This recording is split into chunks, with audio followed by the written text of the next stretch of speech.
They were speaking right in front of the enemy, clear, loud, unhidden, and yet no one could understand them. Not the best cryptographers in the world, not military intelligence, not even the enemy listening to every word, because the code wasn't a code. It was a language the world had tried to erase. Pause.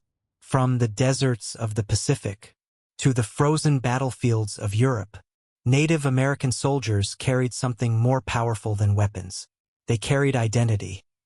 And in one of history's greatest ironies, the same country that once tried to silence them now depended on them to survive. This is the story of the code talkers.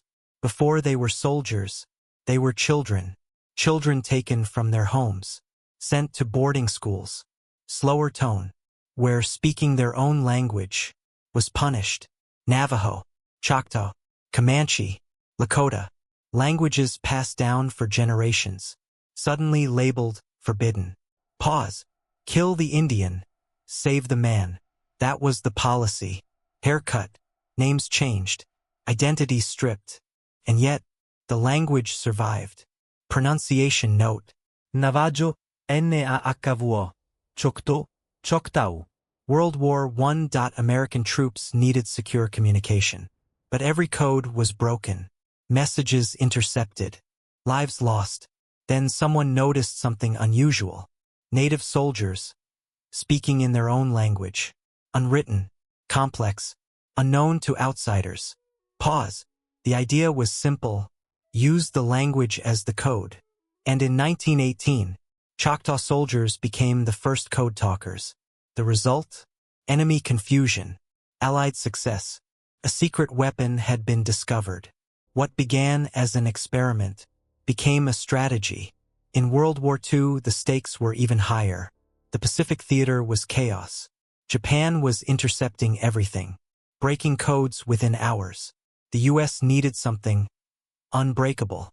Pause. They turned to the Navajo. 29 Navajo men, recruited, trained, tested. They didn't just use their language, they transformed it. Words became weapons. Turtle meant tank. Eagle meant fighter plane. They built an entirely new system within their own language. A code inside a language no one understood. Pause. It was brilliant. They weren't behind desks. They were on the front lines, carrying radios, running through gunfire, transmitting messages in seconds, while traditional encryption took hours. Intense tone. At Iwo Jima, 6 Navajo code talkers sent over 800 messages. Not one error, not one interception. But there was a dark reality. Some code talkers were mistaken for the enemy, nearly killed by their own side. Others returned home to the same discrimination they left behind. Heroes without recognition. Their work still classified. Their voices still unheard. Voiceover. Military leaders would later say, without the Navajo code talkers, the war in the Pacific might have been lost. Let that sink in. A language once banned became the key to victory. Pause. The ultimate reversal. Voiceover.